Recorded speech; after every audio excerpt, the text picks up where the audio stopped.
Time to lock in, boys. It's like fine dining. Game changer. It's the best.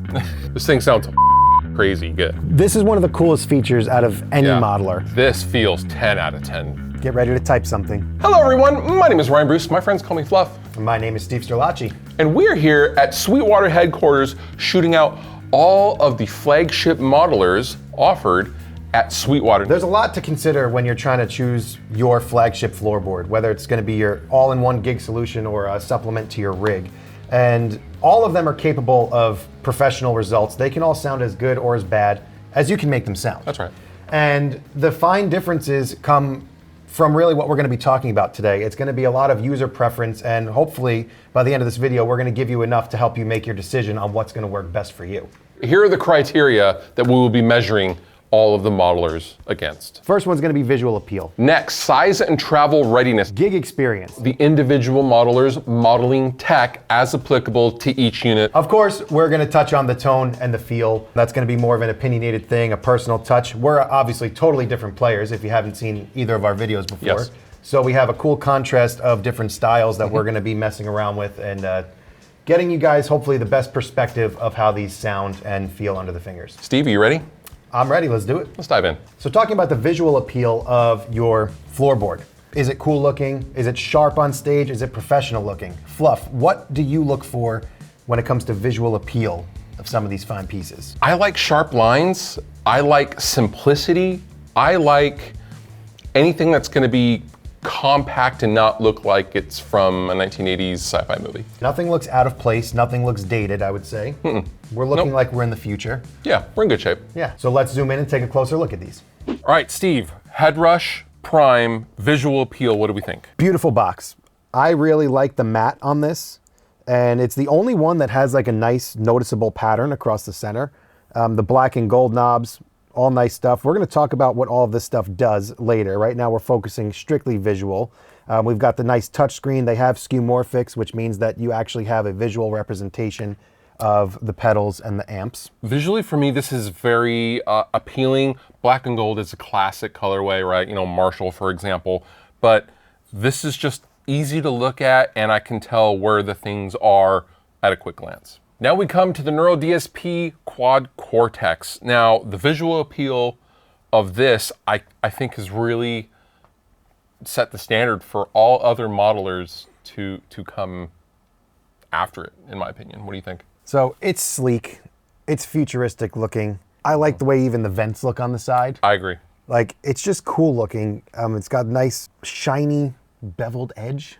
Is that a beveled edge? Am I using the right term? Yeah. You know, just, it's a beautiful unit. You look at this and it just looks like a professional device. So a lot of people forget that, you know, back in 2020, this thing shook worlds. This thing is so clean and yet so powerful. It's just a very, very nice visual, whether that's on a board or in the home recording studio or really anywhere. And it was really important to Neural. I feel like this is their first hardware. Yeah. So for them to come out of the gate swinging like this with something that looks the part, you know, they're known for being techie, Yes. future forward. So I think they nailed the aesthetic when it comes to Quad Cortex. Agree. So visual appeal, Boss GT-1000. Sleek. It's very, very sleek. It's very black. Black's classic. Classic and classy. You can't go wrong with black. You can't, I don't know how Boss does this. This looks very Boss. And I don't know how to describe that or quantify that. I think it's the style of knobs that are on this. I don't know. Silver top hat looking knobs. Yeah, it looks like a Boss processor. And there's, I don't know how to describe that. I don't know what that means. Yeah, well, they've got a style, that's a thing, right? Yeah. They have this elevated second row. So this actually comes up. A lot of the other ones are tilted. I like that. Definitely. I mean, having the top row up a little bit higher makes it easier, less prone to accidental button presses. It's nice, however, I do feel like, especially here, like when the studio lights, this is pretty reflective and there is some glare. Right away, I can see some glare in the display as well. Yeah, that's kind of where the positive aesthetics probably end. Yeah. For being a product that came out so late, 2019, I believe, or 2020. It's about 5 or 6 years old. The screen is behind. This is a very kind of antiquated type of screen. And even the button layouts, like just kind of being basic numbered with the...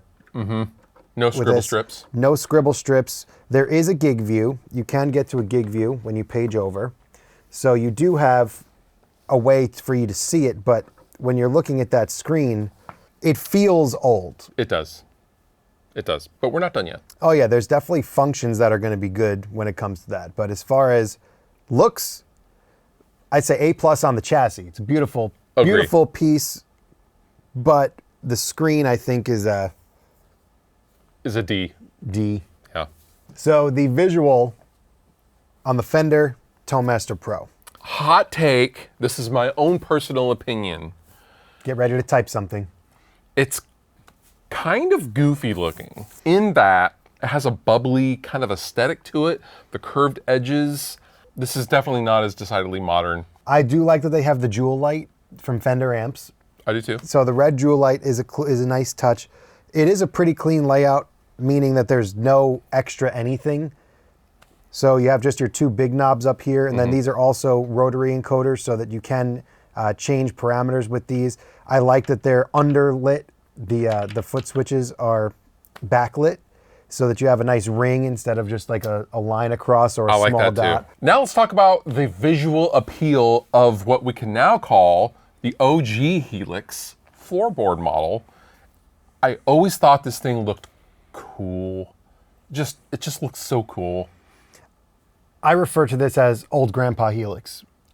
That's because it's like that like war hardened grandfather that's like old school that'll like still like kick your butt when he's like 95 years old. It's stunning, I think. I love the black. I like that it has like the brushed aluminum look. Me too. And it's got like the nice separation here for the controls. My least favorite looking part of it is the expression pedal that kind of like, it looks like shingles on a roof. I agree. Which is meant to grip your foot. And it does do that. Yeah. But the one piece that goes into the... Not the best looking, kind of, it's almost like a sore thumb on an otherwise like, it looks like a spaceship. Like it has like that futuristic, it's got like flow to it. Beautiful font, easy to read, Darth plenty Vader of would play characters. this. Yes. Right? Darth Vader would play this. I agree. It looks super, super cool, and you can't go wrong with black. No, black's always going to win out. That's right. The Line 6 Stadium XL visual appeal. Steve, how are we feeling about it? Here it is. This is our first look at it. So, That's right. Literal. So our visual here, we've seen pictures of it prior, but you know, seeing it in person, not as black as the original Helix. No, it is not, which I'm into. I think the look is just, it's great. They kind of took everything great about the old Helix, kept all the great stuff. We got a better expression pedal. Yes, we did. I mean, much better looking at least. Yes. You've got the brushed aluminum looking stuff on the side here. I like the raised top level. Again, yes, we got another raised second level, which is great. Plenty of characters on the scribble strips. Nothing goofy as far as that goes. One thing I noticed that is a very welcome change is 8 knobs, always accessible. I think the old one had 4, 5? Yeah. I forget off the top of my head. And you know, you could still go to your 2 pages of stuff there, but you have so many knobs to do so many things, plus this gigantic touchscreen. It's a beautiful screen as well. You can't really, I don't know if you could tell, it's anti-glare, I feel like. Right. Like even just looking at it, getting the studio lights here on it, it looks beautiful. It's a really great design. All the modelers that we've had here on the table, I have, low-key had trouble seeing just because of the actual angle that I am sitting to in relation to our main key light. I don't have that problem with this. Yeah, and even when you tap on your blocks here, you can tap on this and you get actual skeuomorphics. You can actually see what the amps look like. You could do it list view or that, which is just an awesome visual when you're trying to dial something in, especially if you know what something looks like. The touch screen has been super responsive, really good. I think it's got to be the biggest and most clear screen out of all of the ones that we've seen. Yeah. Super easy to read everything. Really amazing. Nicely done, Line 6. Beautiful. So for the Kemper Stage, we actually don't have a Kemper Stage. They're all sold out. Even Sweetwater can't get us one down here. That's right. However, we have rigged up a Kemper rack unit, and we also have the rack floor controller as well, but we will primarily be living on the Kemper rack. This represents the same as the Kemper Stage would, which is kind of where the Kemper Stage should be in place here. That's right. So, visual appeal. How do you feel about the Kemper? It looks just like the Kemper Mark I. It just does. like the old one, which at the time was, revolutionary tech and really groundbreaking. This in 2025 looks like what people in the 80s thought the future would look like. Retro futuristic. Write that one down. That being said, the button layout, like having everything up here is nice once you get a hang of what they all do. Some manual reading and some YouTube videos later, you get a decent idea of how the workflow is. There's not much that's hiding, which is good visually about this. It's kind of hard to get lost, but you really need to understand what's going on because there's a lot of buttons and a lot of knobs going on here. I think the amount of knobs will turn off a lot of younger players and a lot of newer players that are maybe coming from, maybe they're looking for their first modeler or the first digital product coming from the amplifier world. This is going to be an immediate turnoff for those players, and rightfully so. There's so much going on here. Not my favorite aesthetically. Yeah, and even the screen.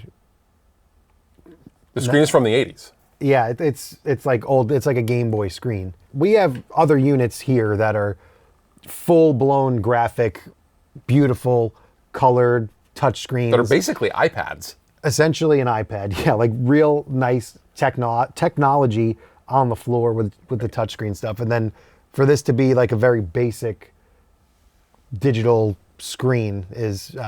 It's a little disappointing. In 2025, yeah, I feel like disappointing. Yeah, agree. Let's talk a little bit about size and travel readiness through the individual pieces. Size matters. Size does matter. Now, everyone's needs are different. Sometimes you want to put something in your backpack. Sometimes that's not really a concern. It just depends on what your individual situation is. Absolutely. For touring people, depending on how you're touring, if you have a tour bus, you've got a nice tech that can carry your stuff for you, one of the bigger ones might be appealing. But if you're huffing it in a backpack, doing fly dates and stuff, you might want to go for something more compact, throw in your backpack and carry, travel light, have your whole rig nice and compact. Yep. Let's go check them out. Headrush Prime, size, and readiness. Wow. It's large. As we said, size matters. And this is definitely a big one.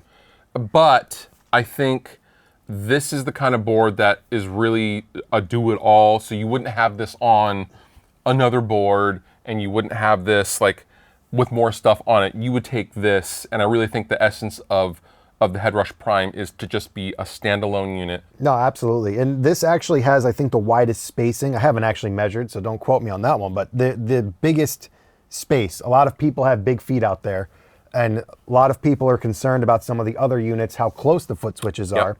With this, you're not going to run into any issues stepping on anything the wrong way. Mm-hmm. So I think that as far as the size, yes, it's big, but I think it's big in a way that serves a purpose. Yeah. Screen's a nice size. Everything is spaced out. Like, there's no compactness to it, which might be a good thing for you. No, I agree. Like, you don't want ultra compact economy of features and size in everything. And the one thing that is a criticism of the size, this is hard to take in a bag. There's not many bags or cases that can accommodate this length. Right. So something worth noting, you might have to look into maybe a custom case, or maybe there's some type of backpack out there that will accommodate this length. So now let's talk about size and travel readiness when it comes to the Quad Cortex. It's the best. It's just kind of its whole thing of power to weight ratio. It's so compact, it's so travel ready. We are in a great time to be a guitar player with the Quad Cortex, in my opinion. When it comes to this being an all-in-one floorboard. So we've talked a lot today about potentially supplementing or not needing to supplement. The Quad Cortex fits both molds. So if you wanted to use some real pedals with this, you can easily fit this on a board. If you want to use no pedals, you don't need to, because it has so much capability in the size. Like the four lanes, and you could pretty much fill it up almost always without running out of DSP. So size to capability is just untouchable. I've been touring with this, and just this and a wireless on a pedal board and nothing else, and I'm running both my guitar and our singer's guitar, both rigs completely separate and independent. And this is our entire touring rig. It's made life so much easier on the road traveling. You are not sacrificing your amount of I/O due to its compact size. All right, so it has the amount of I/O that much larger units have, and obviously a much smaller format. And a lot of the other ones do have smaller options. Of course. But the smaller options, like you used the perfect word, sacrifice. The smaller options sacrifice on all of the other brands. And this is both the smaller option and the flagship all in one. Agree.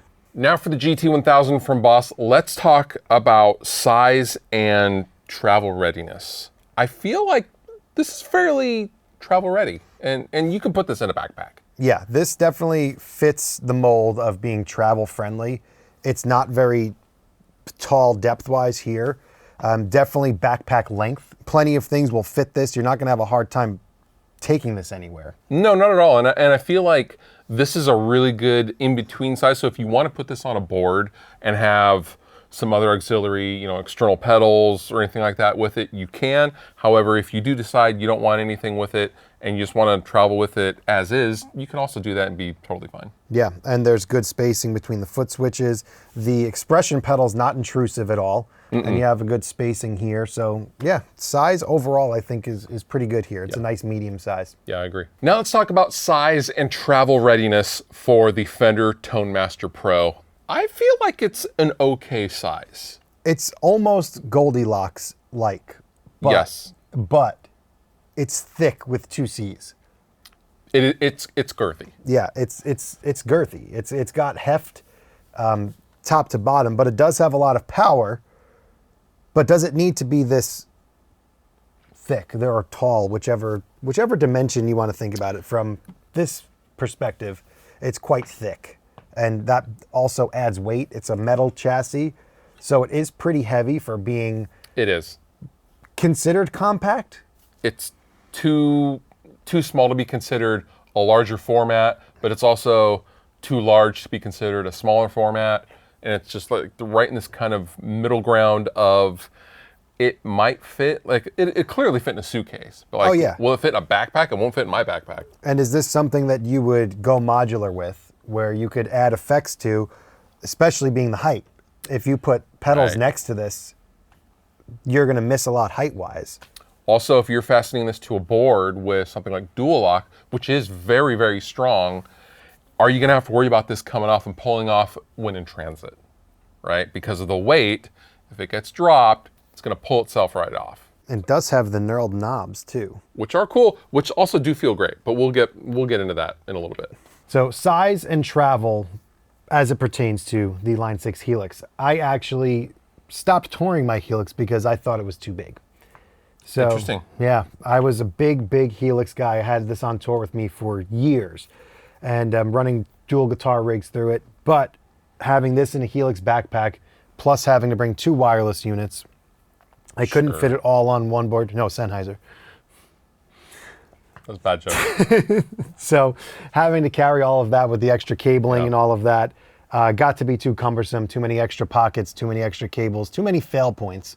So I did wind up downsizing to a single dual wireless smaller board, as much as I love it. It's big. It's sizable. It's, I don't know, it's still doable, but again, it's an IEC power supply, so if you wanted to travel with just this and not mount this on a board and have any peripheral devices, you could do that. People do that. Yeah. And I have seen this on stages all over the world. You also trust that it's not going to break. I feel like I've seen the most helices on tour. Is that what we're calling it? What are we pluralizing? That's Helix? Good. In the last 10 years, I've probably seen the most Helix, either floors, LTs, or racks on most festivals, like especially like smaller, like village festivals in Europe or smaller festivals around the States. It's a working man's tool. Agree. Totally agree.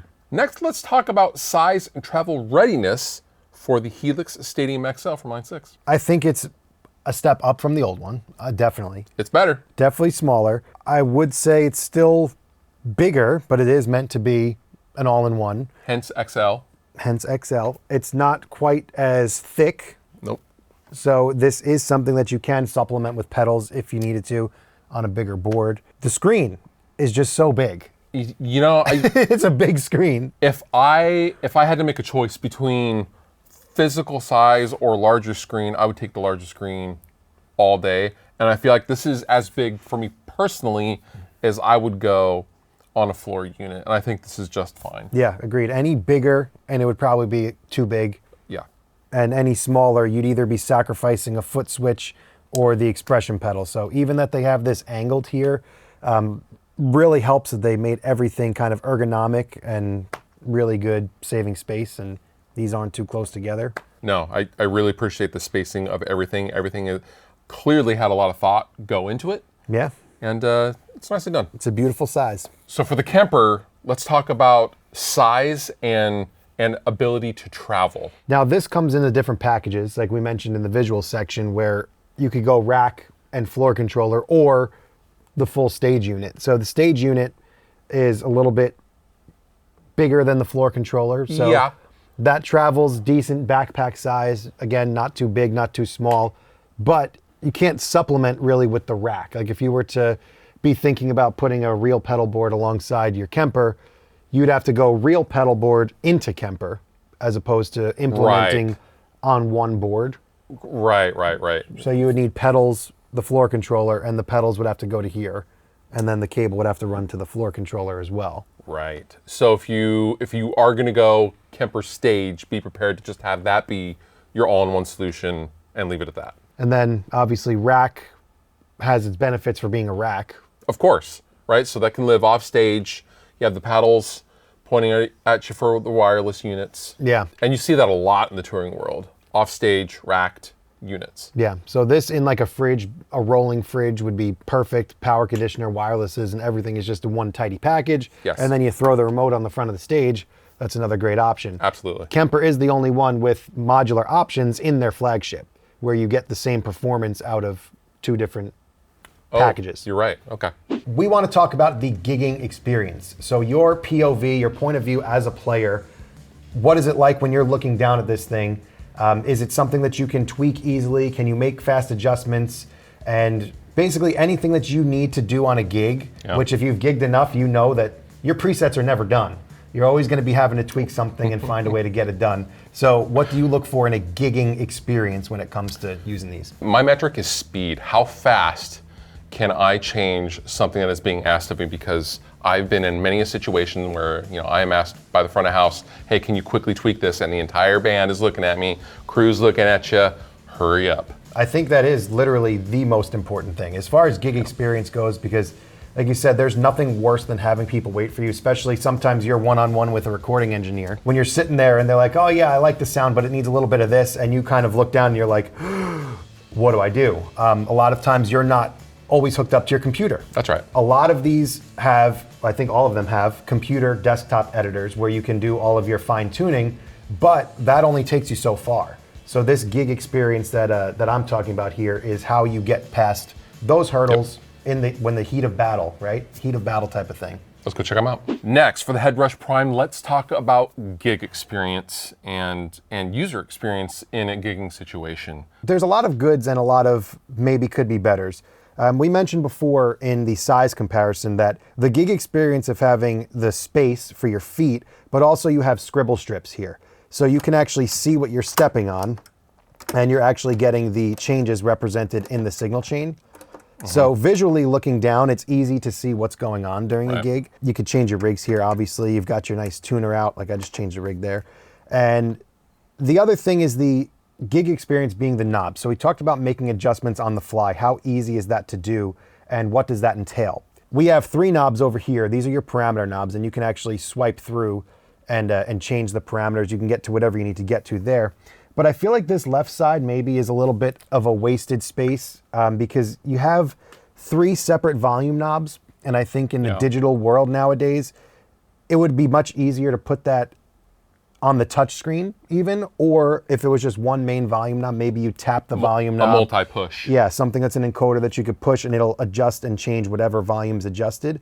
This could be such a better use of real estate I think, when it comes to the gig experience and making adjustments on the fly. I agree.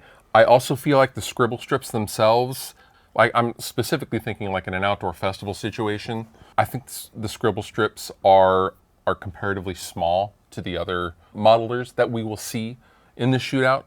I like that they're there, and I like that they're bright. However, I think they could be a little bit bigger. That is a good point. These are kind of like the label print, the logo printers. They're a little bit small with the writing and not many characters.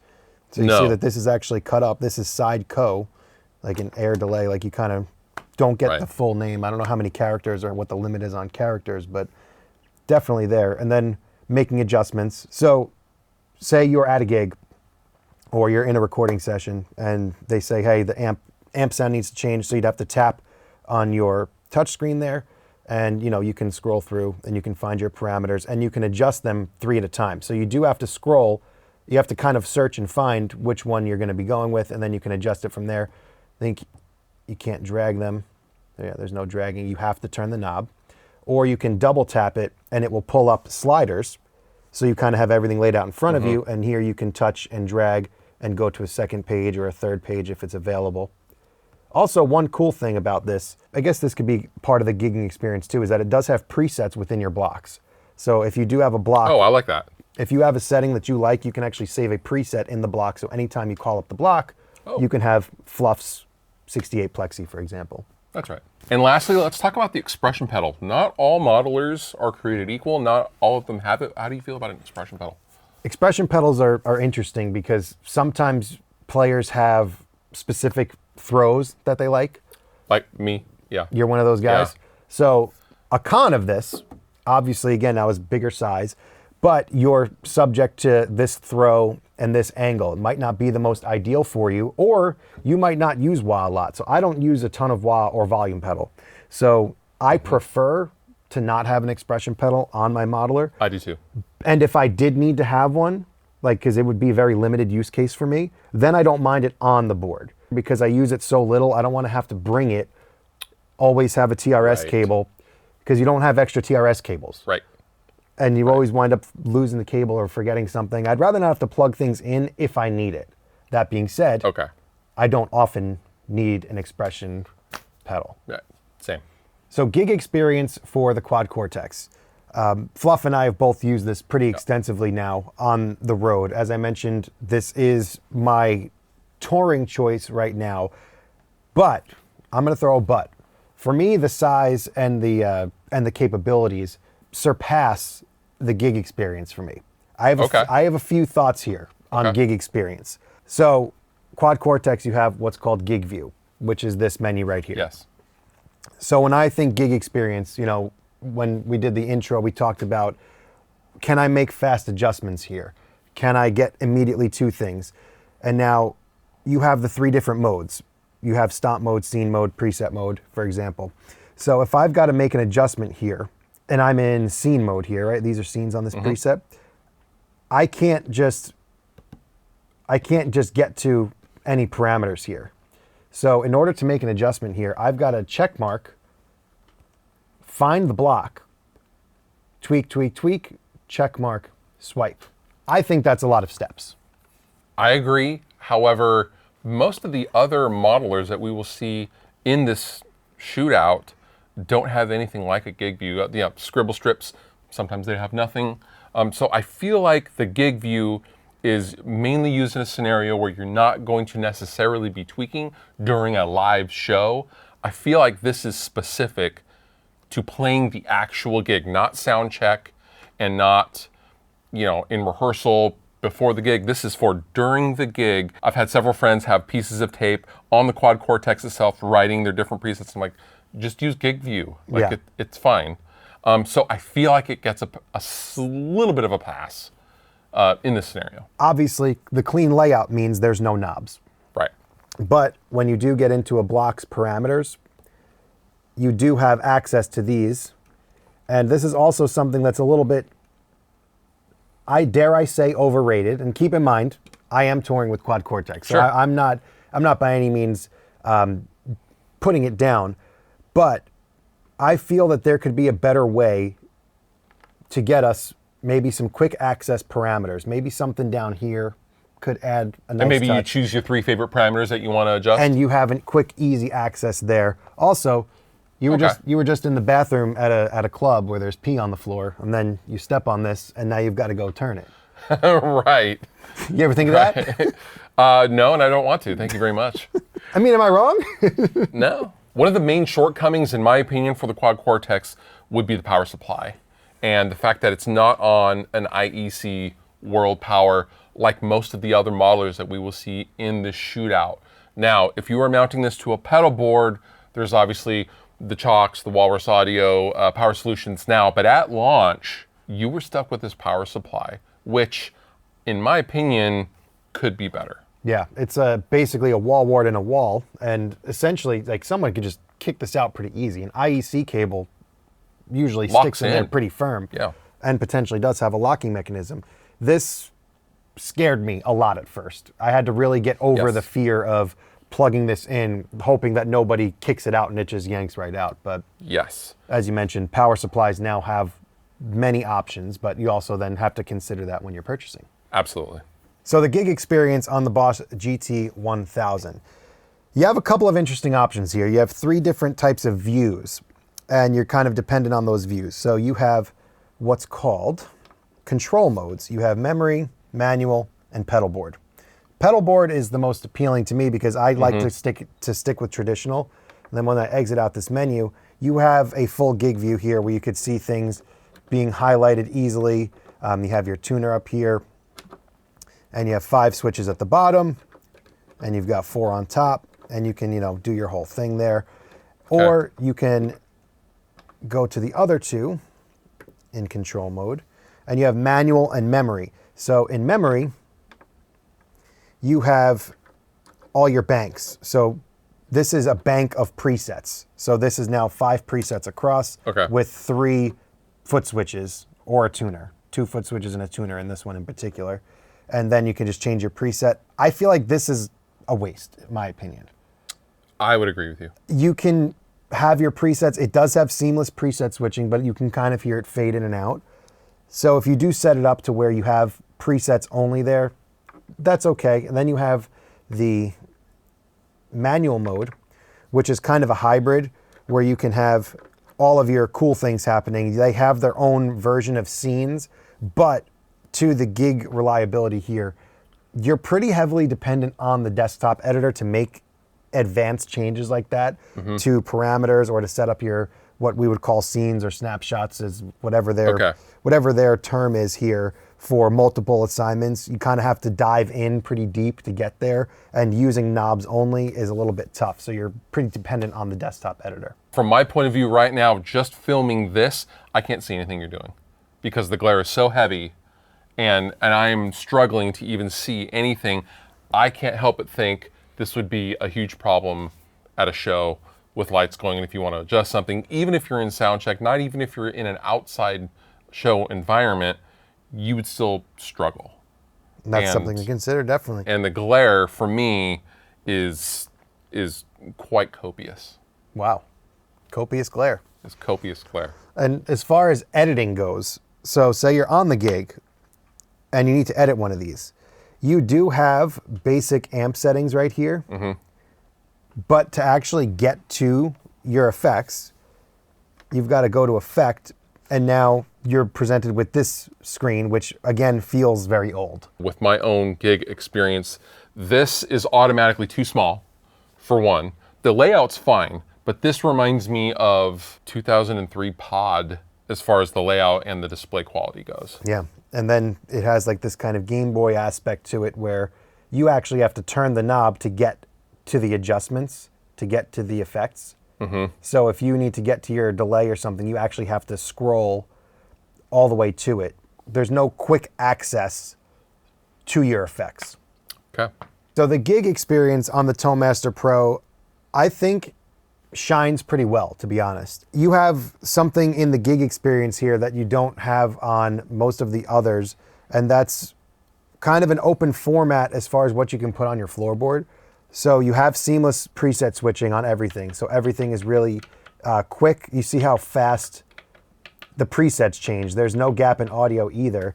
And you can also go into your foot switch mode and then have stomp box assignments, parameter changes, scenes. Scenes are essentially presets within your preset.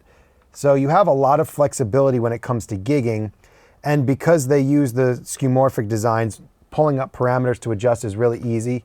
So you have your real looking pedal, and you can choose either touchscreen to adjust it, or you can use the encoder knobs. You can swipe through your signal chain also. So you've got some interesting features when it comes to making adjustments on the fly at a gig. I feel like this is really well thought out, and when you're using this in practice, it feels like they spent a lot of time just thinking about how the gigging guitarist is going to be using the Tone Master Pro. And I feel like that's probably because a lot of the Fender's history is with gigging musicians of all levels. And I'm not talking about pro levels touring arenas, but I'm talking about the smoky bars that you see old yellow tellies in and things like that. Like, this feels like it was made for that. And you really get that experience when you try to adjust something. Yeah, and seeing the scribble strips, very easy. You could fit a lot of characters in here.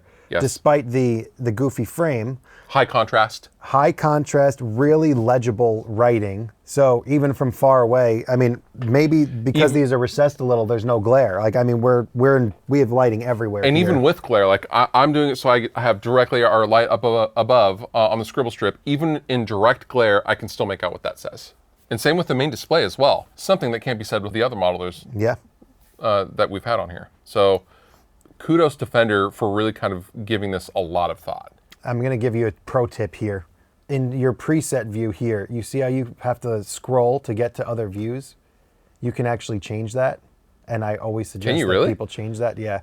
If you go to wraparound signal path, this is a total aside pro tip here. You turn on wraparound view, and now you get your view top and bottom so that you don't have to scroll. So whatever you turn on and off, you can actually see happening, as opposed to before where those characters were off screen.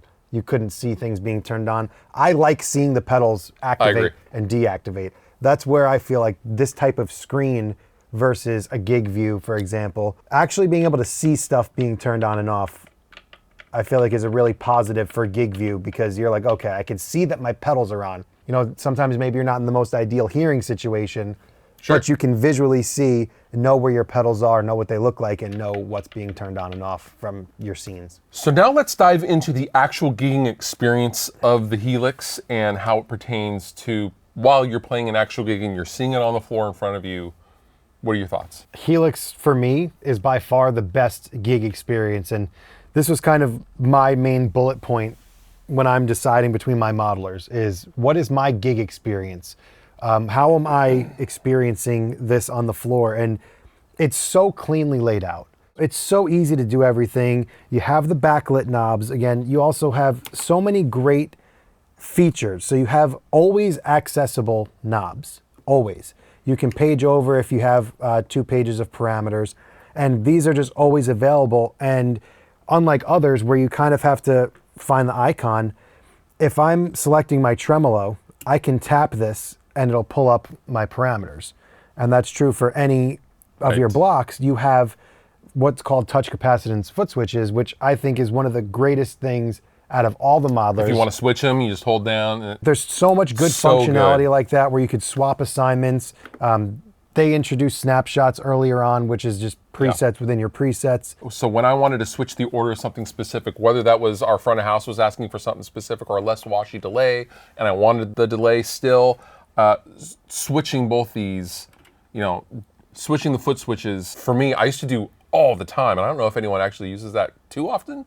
I used to use it all the time. So I used to tour with a rack Helix, and my favorite feature was I once had a gentleman, a very nice gentleman, coming out of the mosh pit spill an entire beer on my Helix control, and the Helix refired the firmware during the show while keeping my one patch that it happened on active, so I still played the show, and I sat there and watched in horror as it rebooted the firmware and fired up the foot switch in real time, and I finished the show with it. Talk about gig experience there. It's amazing. A couple of other things that just take Helix to another level. You have what's called Command Center. I don't know how hip you are to Command Center, but in Command Center, you can basically customize your entire floorboard. So you could put a preset here, a snapshot here, a different preset there, and you are not limited to one specific menu like other ones. So typically other modelers will have one page of stuff that's either going to be presets or scenes or stomp boxes or a hybrid of two rows. Yep. With Command Center, you can put anything anywhere. You can jump presets, you could jump scenes, you could jump snapshots rather, and you could do anything. You can multiple parameter assign single blocks, multiple bypass assign single blocks. It's so hyper flexible. And he also has this interesting little feature. You ever use pedal edit mode? No. So it also has pedal edit mode where, say you're in the middle of a gig and you don't want to bend over to touch something. You hold that. You now have all of your parameters here. So you can select your parameter. Now hit the expression pedal.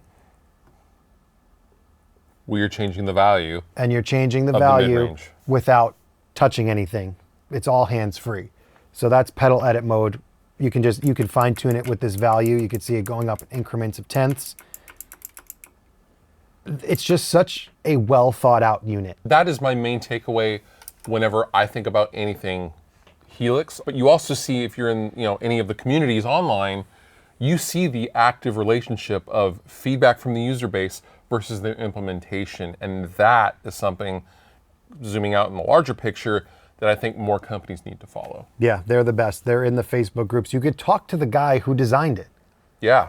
Yeah, shout out to Eric. Yeah, Eric's the best, Frank's the best. These guys are literally in the groups talking to their users and listening to their users at all times. So that means a lot for me. I mean, that's definitely something that puts you in good graces with Line 6 for sure. Yeah. So the gig experience with the new Helix Stadium XL, this could go on a while because there's so much. I mean, talking about the old Helix, the gig experience we can go on and on about, but easily they've now taken this to the next level. There's so many different aspects. You still have the classic things, the touch capacitance is still here. All of that is still here, but even from here, you now can hold this down and you can get to a whole nother page of stomp boxes. So paired with Command Center, you can basically have open format, 2 whole pedal boards of foot switches. There's nothing you can't do in one preset. You're not going to run out of foot switches, and hopefully we're not going to run out of DSP. In relation to gigging, the DSP was a problem for me on the original Helix just because I required a lot of pitch effects, right? So my gigging experience was always, I'm not going to say compromised, but I had to make sacrifices for the sounds that I needed. I don't feel like I have to do that with the Stadium. I have all the power I need for the Stadium. And you have the same things where you want to make adjustments. It's easy to tap and just get to your parameters. Also an interesting thing, they added this button, which you could just tap and go to Goes right to the amp. Yeah, so if your amp is your home base, you could find it there easily. Volume knobs, we talked about this before. Yes, we did. We don't have any wasted space for volume, so the volume matrix is all here. So you have one single knob doing all of the work there. Pretty cool. Something we can't ignore is the new focus view. This could be something in a studio session where you're in a recording environment, or something where you're live on stage and something's just flat out not working, or you need something dialed in really fast. Maybe they're calling a new song that requires a specific delay. You now have this thing called focus view, which you tap on the little focus icon, and you have 5 presets within every block. And not only do you have 5 presets, but you have every area in between. So watch the parameters. I can drag this and it's going between all of the presets. This vintage digital might not have as many parameters to check it out. Here, let's try with the fuzz. So you see all 3 parameters are changing in real time the entire time I'm moving. So not only do you get your 5 go-to sounds, but you can go somewhere in the middle to find your happy medium sweet spot. This is one of the coolest features out of any modeler. Agree. When I first saw this in their launch video, I was like, oh wow, that's really cool. But getting my hands on it, it's so cool. Game changer. Yeah, even not knowing sometimes, like you don't know like some parameters, like there's weird things that you just don't know what they are, and you can just find your way around them. They also added info where you tap a parameter and it'll tell you the parameter. I love that because sometimes in the amps, you didn't know exactly what anything was, or what was there was bias and then there was a ripple. Like, what is ripple? Like, well, I don't know. Let's go see what ripple is. Let's go see. There's ripple. There's ripple. Like that's so brilliant and so helpful to dialing in a tone. I feel like that alone deserves probably its own video, but it's so brilliantly done. Absolutely. So good. I think that this is going to be the ultimate gigging machine. Yeah, agree. So the gig experience on Kemper. The floorboard itself is interesting where you have seamless switching among 5 rigs, and then you have 4 foot switches up top. You do have a little bit of a visual representation of your signal chain up here where you could see it go in and out. But again, we are limited by this old school type of screen. If you're building on the unit or working on a Kemper Stage, you do have access to everything here just via, you can bypass everything here. And to edit things, it's just a press hold, and then you get your parameters where you can select and do stuff. It's intuitive for having buttons, I think. It's pretty easy to get the hang of. Yeah. But I would say that the learning curve is definitely there. Yes. Whereas a lot of these are pretty much, okay, if I touch it, I can do something to it. This is kind of, okay, I've got to touch hold and then kind of figure out what I'm doing with the menu. But I think a little manual reading, again, and watching some videos should get you along your way as far as gig experience goes. Agree. We are going to be talking about the amp tech. These all do different things, but they kind of do the same thing in different ways. That's right. They all have their own little taste and their own little flavor and their own little process. So we're definitely going to have a good time exploring all the differences. Let's dive in. So the Headrush Prime, let's talk about the amp modeling technology. With the Headrush Prime, you have 3, technically 4 different ways of getting sound. So when you go to even an amp block, you have the Headrush amp models, which is the old Avid 11 rack, if you remember those. There's also Revolver, which is another digital amp plug-in. So you have Revolver amps, and you also have what they call clones, which is their software where they capture amp sounds, similar to the other ones that do real amp sounds. Okay. And with the most recent update to the Headrush, they added a new thing called super clones, which is a way for you to actually blend 2 different clones. So get your 2 favorite amps, maybe something that you would actually blend in a studio, in a home recording environment where I want to blend these mics and just get this really perfect, or blend these 2 amp sounds together. Sure. You can do that in their software, and it's not just like a crossfade where they're just balancing them in parallel. It's actually meshing them together. They are merging them. Yeah, they're doing this to the sounds. Which can be cool. So if you're looking for stuff, looking for different sonic flavors, if you're looking to add or overdub, for example, that's the kind of thing that I would look for in a modeler in a recording situation. So the technology behind Quad Cortex is they have amp models, which are essentially their digital recreations of amp models where you have all of the parameters that a normal amplifier would have. But you also have captures, and captures are, kind of becoming the industry standard for getting solid tones that, especially for creators or professionals that have access to real studios, you get to take your premium recorded, perfectly crafted sound and just put it in a box. I believe that this is currently some of the best capturing tech that you can get. It's very, very good. And also, they're constantly kind of refining, and there's lots of updates, and they're very forward with their updates about the different firmware variations and the capture process. I feel like the ability to capture on this thing is so streamlined, and it's really moved the entire modeling world forward. And even so, on that point, they now have plug-in compatibility. Yes. And they're the only floorboard out here today that you can actually load your plugins from Neural DSP, certain ones that are denoted with an X. So that's a whole nother third round of ways for you to get your tones. Of course. So if there's a Neural DSP plugin that you really love, like I have the Soldano X, and some of even the effects in there. It's my favorite. It's awesome. And I could just take that plugin, port it into Quad Cortex, and And just go. just have an awesome sound. That Yeah. just another third means of getting a great sound in Quad Cortex. Right. Now let's talk about the amp modeling technology the Boss GT-1000 uses. The augmented IR dynamics, the AIRD up there. And this is where Boss really shines because I agree. it sounds really good. Kind of always. It sounds great no matter really what you do. It's just great. So you have less freedom, if you will. So when you actually go to your amp block, you can select your amp type where, you know, they have their versions of whatever the amp is called, but you'll notice none of the parameters change. So you have the same tweakability on every single amp. So interesting. you're not getting a real life representation of what this amp can do. You're just getting their idealized version of what it sounds like with some tweakable options. You're getting the greatest hits Which- in a package. Makes it easy. Great. I mean, you plug this in and it sounds great. And their cabinet section is fairly limited when it comes to what you can do with it. And it's all the way at the end here. You can choose a speaker type,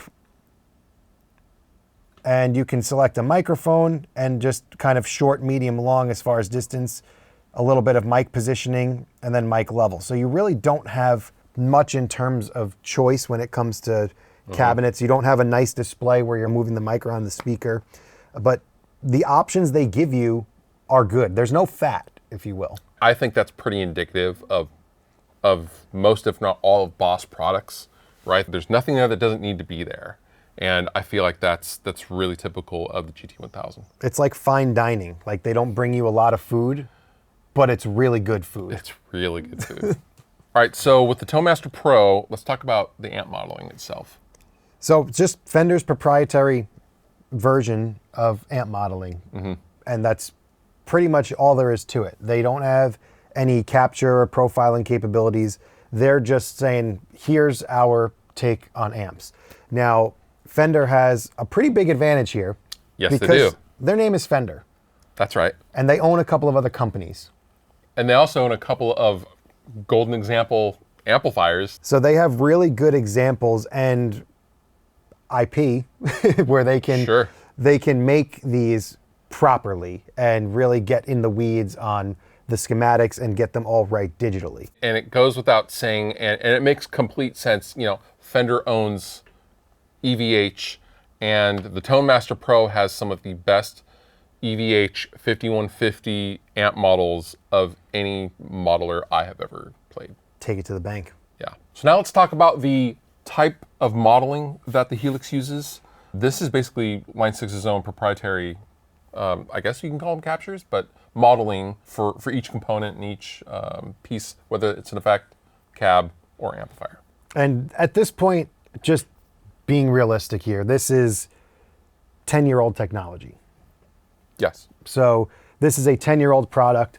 Does it hold its weight still? Yeah, I think that you could still use this for the rest of your life and be happy. Absolutely. That being said, maybe the tech in the amp modeling, whatever they use to, you know, behind the scenes, how they model their amps and how they make these models is probably outdated at this point. And that's, I mean, they made a new one, so. Yeah, which we will get to. However, for someone looking for a deal on really, really good modeling tech and a feature-rich product that they can travel with, it's hard to overlook the Helix. Especially now with the new one coming out, the prices of this probably going to go down even more. And it sounds great. There's no... It really does. I mean, you've toured the world with it. I've toured the world with it. It's been on countless recording sessions and Oh, yeah. tours forever. So just because it's old doesn't mean that it's not great. It's still right. it's still great. It's still great. So the new Stadium XL has the new Agora amp modeling from Line 6. And from my understanding, it's probably way more scientific that I'm going to put it into the most layman terms. But apparently they even measured capacitance of length of wire in the amps. Like how much, whatever impact the wire going from solder point to solder point, they even measured that in their Agora amp modeling. So Whoa. every aspect of the amp is being reflected in this. You have a good cab engine, a whole new aspect of this. When you go into focus view for the cab, you have a real 3D representation of the actual mic on a speaker, and you can, move it wherever you want.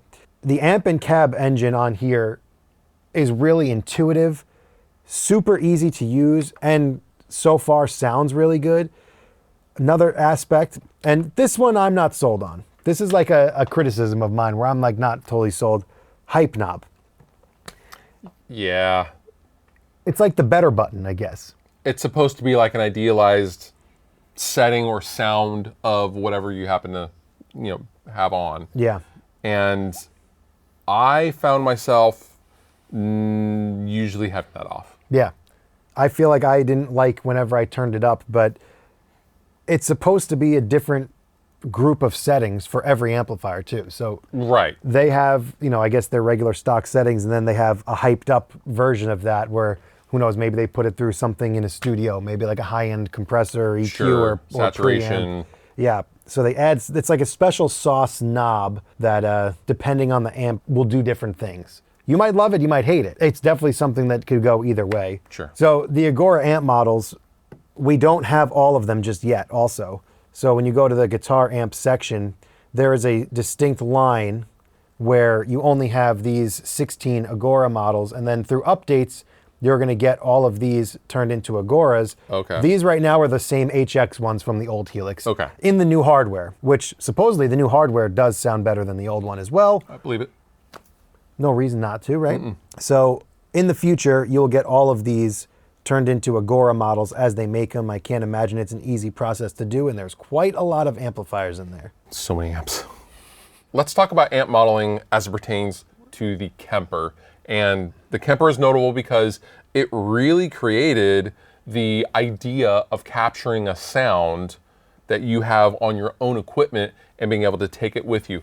Now you have, of course you have profiling, and you have capturing, you have repackaged verbiage for the same concept, and that started with the Kemper, which was groundbreaking in 2012. I cannot understate that enough. Absolutely. I mean, it's just a genius thing to have even come out with. Yes. You're capturing and taking a snapshot of exactly what your full rig sounds like. An entire signal chain. Which is not uncommon in today's world, but in case you didn't know that, there's no actual digital models in this. It's just digital recreations, I guess, right. of actual full amp cabinet, microphone, preamp, or just raw amp capture through a load box. Sure. So you're getting only somebody else's real amp sound out of this. Yes, and this has been updated over the years as well. So the original version of the capture process was, back in the day, was always lacking, a bunch of high end, and you had to kind of compensate for that in the capture process. You don't really have to do that anymore. It's gotten a lot easier and a lot more streamlined. So they have updated that process. And the old versions used to not have much flexibility with EQ. Now they have the liquid profiles. Right. It's almost like they somehow incorporate a digital amp model into their profiles where you can actually change the amp settings and it doesn't fall apart or really ruin the profile. Right. Very cool. The most important topic, realistically, in the digital world is the tone and the feel. How does it sound? How does it feel under your fingers? Is there any noticeable latency? What does it feel like? What do you look for when it comes to tone and feel? I mean, my main concern with anything digital is going to be latency. I'm very conscious of latency stacking because we're all going into, digital front of house consoles, digital IEMs, digital wireless units, things like that. So that factors into the feel, and if it's as responsive as I perceive it to be when I'm playing it in any other environment, like at home. But also how quickly it responds to my actual playing, whether that is, chugging or more of a lead thing or something like that. Like that, I need to be as responsive as a real amp. There's no other way to put it other than, we're gonna have to talk a lot about this, right? Because how do you quantify tone across how do you measure feel? Yeah, you don't really get to, but I guess that's where we get to butt heads on this because we're also totally different players. We get a whole full spectrum of clean to high gain. We're going to be talking about what feels good. We're about to find out. Okay, so now we are plugged in and ready to rip. With the Headrush Prime, we are going to find a stock factory preset for which to then customize for a high gain sound. Hopefully minimally. Hopefully. and we're just gonna kind of dial it in. Okay, so we found a guitar lead HRM sound. Now the stock preset sounds like this.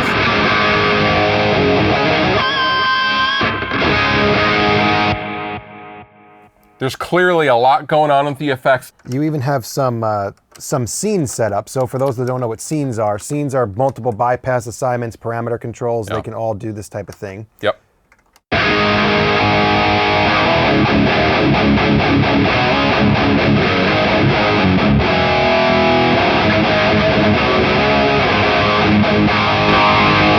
Whoa. Hello.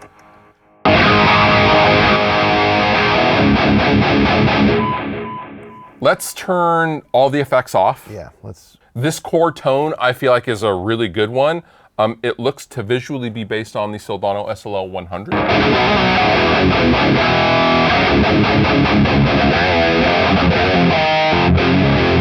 Ooh, overdrive on.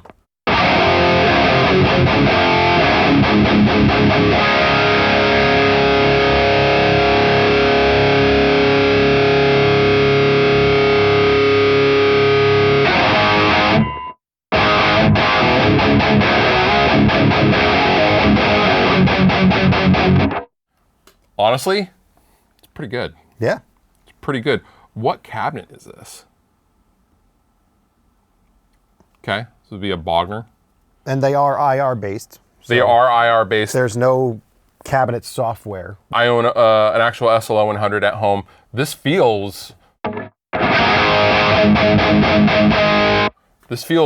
good. Compared to your SLO through a load box. Yeah, like this feels really good, and I would use this tone all day long.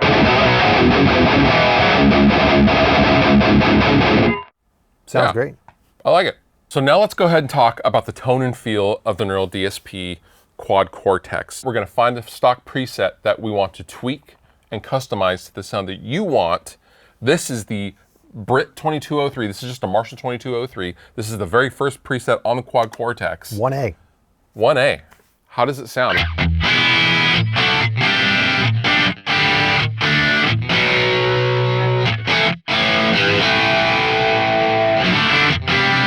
Do you want cleaner? Yeah, let's see what we could do here. So I'm going to simply just utilize the touchscreen.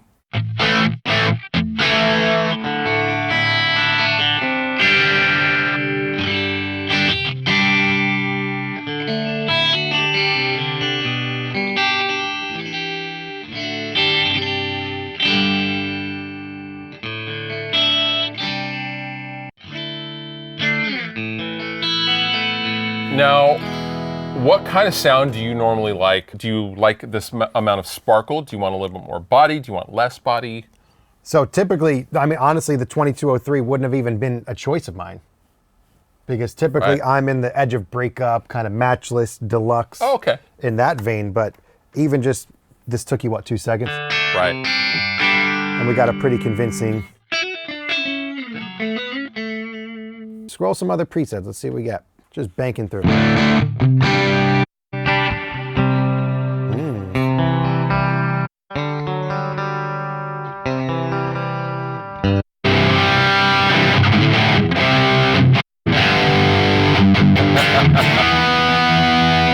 It's like stop when one's bad, right? Right.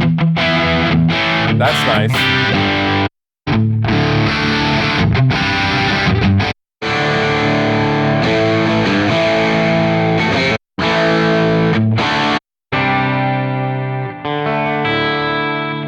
I like that a lot.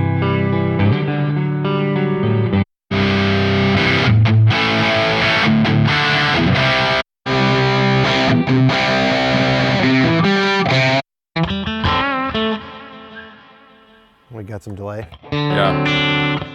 But without it.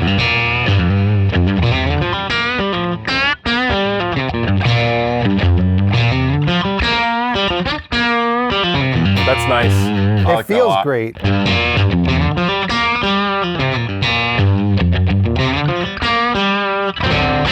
So what's interesting on the Quad Cortex is, as we've seen, we were just scrolling through the stock presets, but everything sounds killer.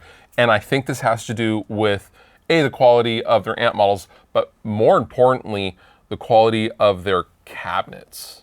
and the impulse-based cabinets that they have are phenomenal.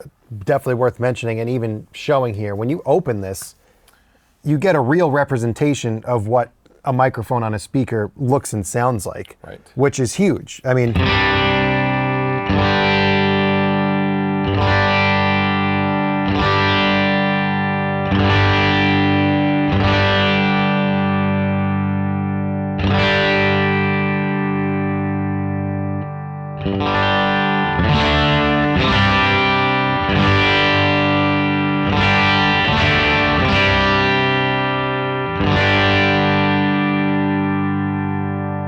Great. and that's not some program.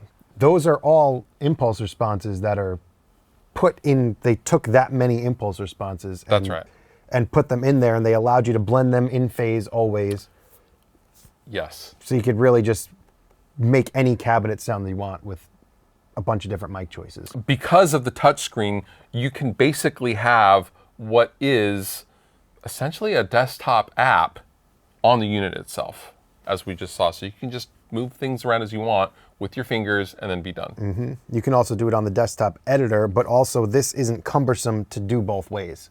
You could pick this up on a desktop and actually fit it. That's right. Okay, so now with the GT-1000 from Boss, this is Bank 1, Patch 1. 1-1.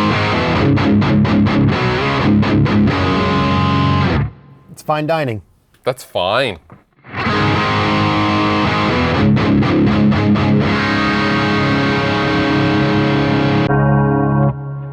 Not that.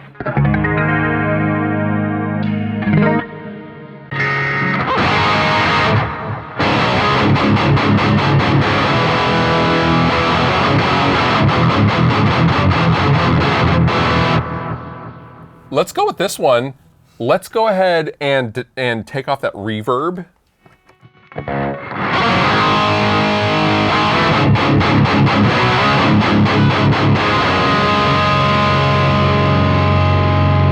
So now I've got to change my menus. I've got to change my control mode. See, doing Back to this manual. doing this at sound check would be would give me a heart attack. So let's kill reverb. There we go. That is chunky. That is. I want to note that the lack of fizz in the top end that most modelers struggle with. It's like a all polished digital. sound. Yeah, It's that's a polished sound. It feels very finished and mix ready.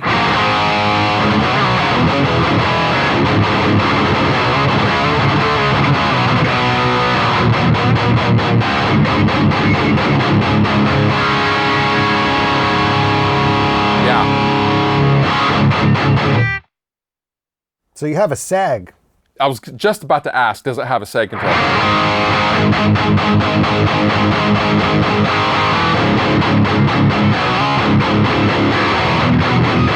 Oh, wow.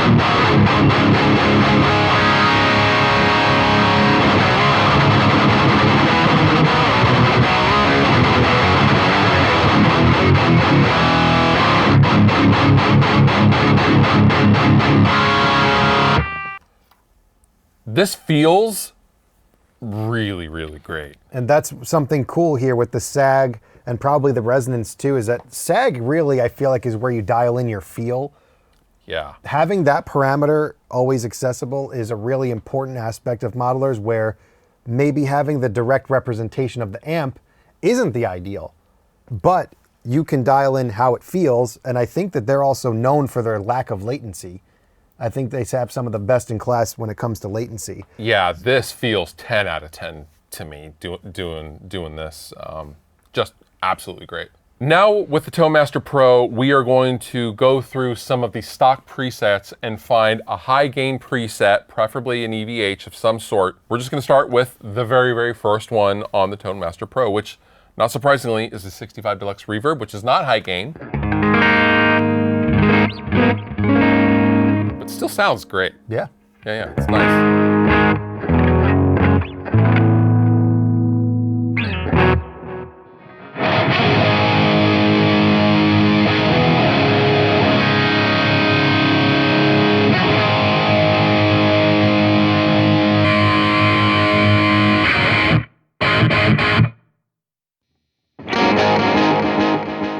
That's not high gain.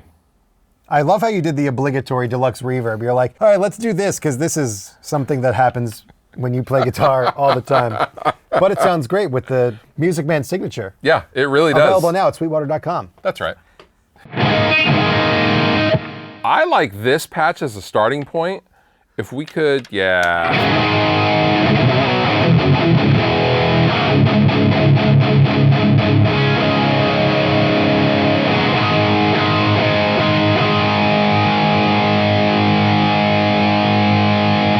I also want to note that the rotary encoders on the foot switches are not dented. So it's just a very smooth experience.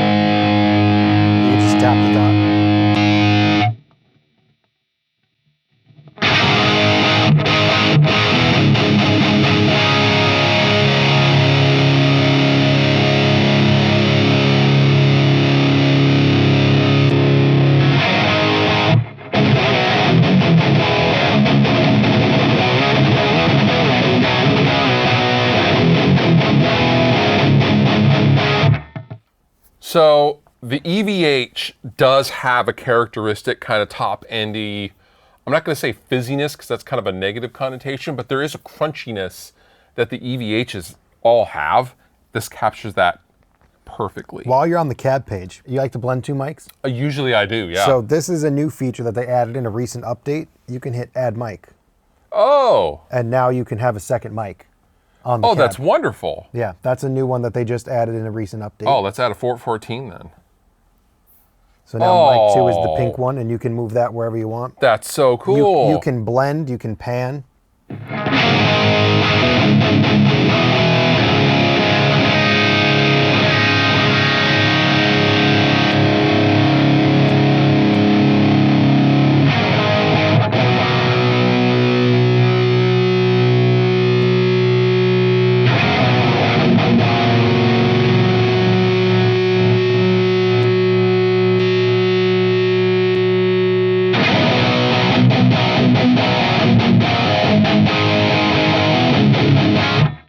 Oh, that's so cool. The second mic just gives you so much more depth. I always recommend people be able to blend the two mics. And something like this is so easy to figure out, easy to add mics, and you can't screw it up. This feels really, really nice. There is a sag, and there is kind of a bounciness to the that I really, really enjoy. Which there is no setting, right? No. For sag? No, nothing outside of what the amplifier has. So you basically have what you have. You have what you'd have in the real version of the amp. It's a weird thing too, because when you're modeling an amp, you're modeling that one amp. Right. Like you could have 3 EVH amps next to each other and they'll sound very different depending on their age, the tube life, how the components have drifted. So you don't know what example it is, but with this you have one EVH amp. Yeah. This is nice. It feels really good. So now we're going to talk about the tone and feel of the Helix. Scroll through, see what sounds we get. We're going to settle on one and then customize it to how Steve likes it. So without further ado, go ahead and play.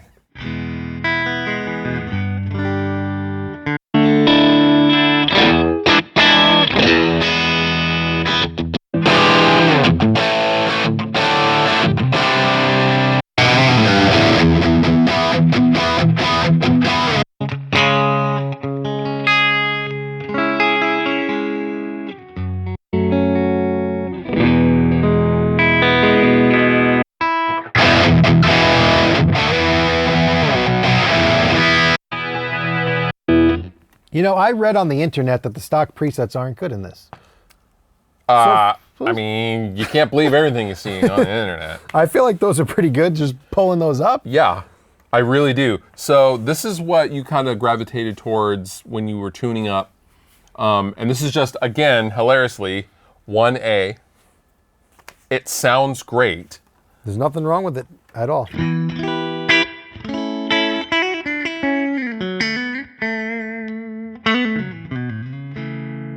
Perfect pedal platform. I mean, honestly, I don't know what I would personally change about this tone.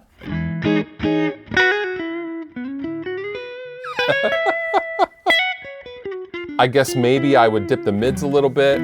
I would personally bring the low end up just a smidge like that.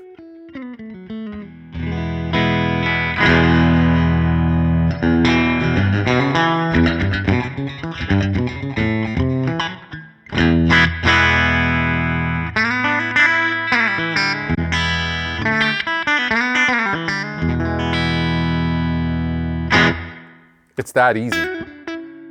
And I feel like this has a really good feel. I don't know if it's the amount of time I have on this, because to be fair, I have the most probably time. It feels just as good as any other one. It feels like I could be playing through a load box into an impulse response and playing in the studio. So I know from having worked with them for a long time that they really spent a lot of time on the 1/4 inch input of the Helix in both the rack and the floorboard models. And they really tried to fine tune and dial in the feel specifically. And I think that shows. It always felt so good to play. And it didn't really matter what guitar either. Like it just feels really good, natural. Yeah. There's no need for an input gain. There is an input pad if you have super hot pickups, but there's no input gain for you to have to adjust, because it's meant to work just like a real amplifier with a high Z and a low Z, or a high input and a low input. Yeah, it's just really good. All right, so we're talking tone and feel. We're finally getting to hear this thing, and let's see what we got.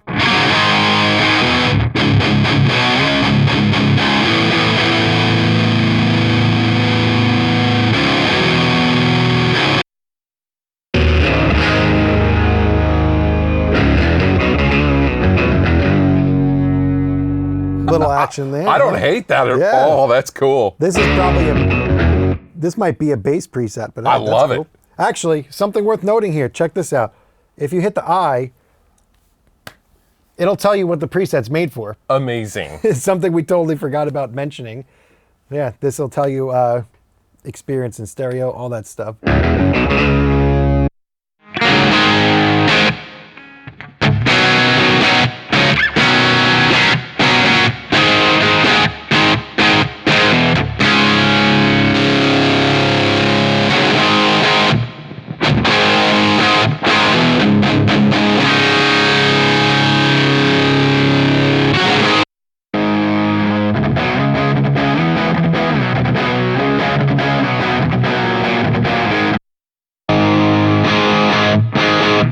I like this one. I think this is a good starting point. I'm listening for the top end. Do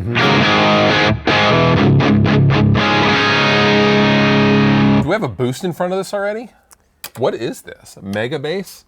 Yep, that's a Minotaur in there. I feel like something we need to not glance over. There is a pretty substantial gap in the preset switching. There is.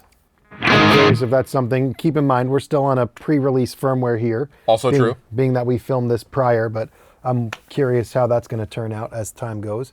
So you've got a compressor and a front end boost on here. I feel like this is probably, so this is probably a Marshall Super Bass. Check out the picture. What does it look like? Yeah, that's a Marshall Super Bass. That's a very clean amp. I like how it sounds though. I mean, it's, you know, it's lower gain for me, but it sounds good.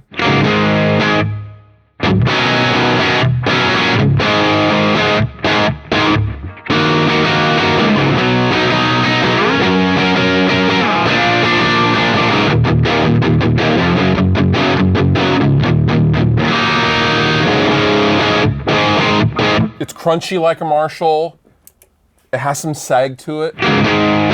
I'm curious if we might need the input pad for you too, because I think a little bit of a clip is okay, right? Yeah. A little bit of a red flash, but let's see.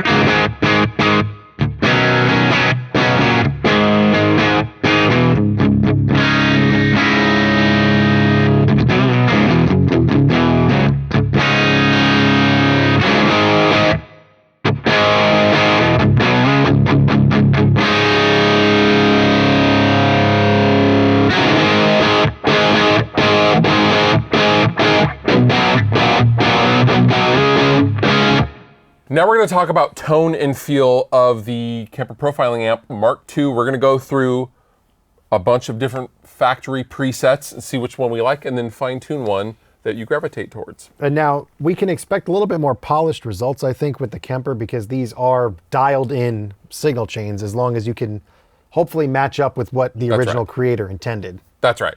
Let's give it a shot.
It feels good. It feels like a regular amp. One thing that's just interesting about playing this is that organizing the rigs is really hard. We're really dependent on the rig manager.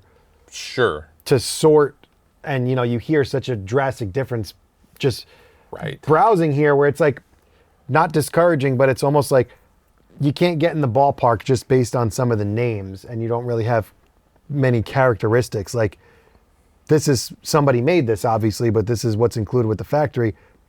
You don't know what BMSF is? I have no idea what that means. I don't either. So I don't know if in Rig Manager maybe there's more information about what the preset is and what we can expect.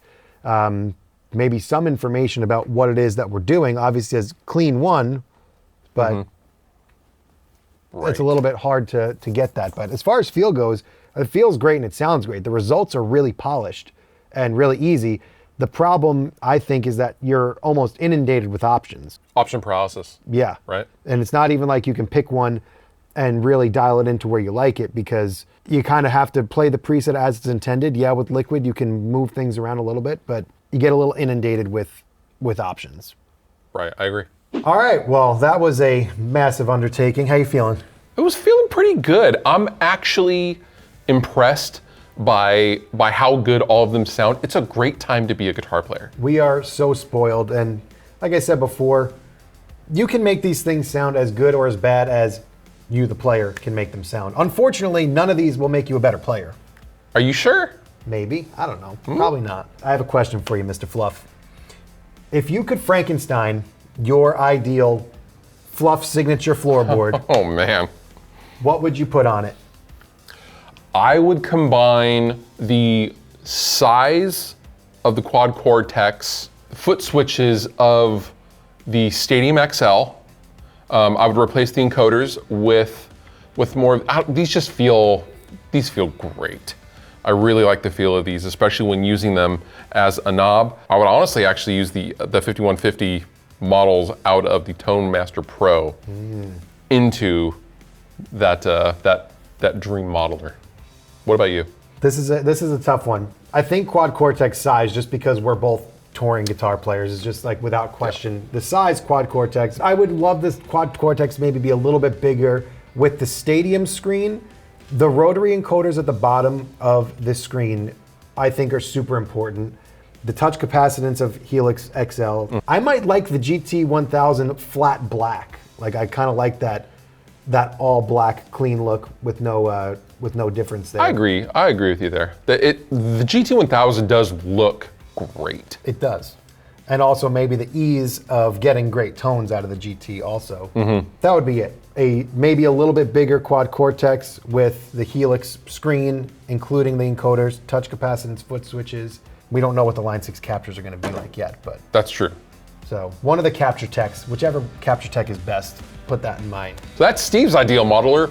What is yours? What features would you combine out of all of these modelers that we've shown you today? Leave a comment down below. Let's talk about it. If you have any questions about any of the gear that you have seen in this video, contact your sales engineer over at sweetwater.com. Don't forget to subscribe to the Sweetwater YouTube channel. I'm Steve Sterlacci. I'm Fluff.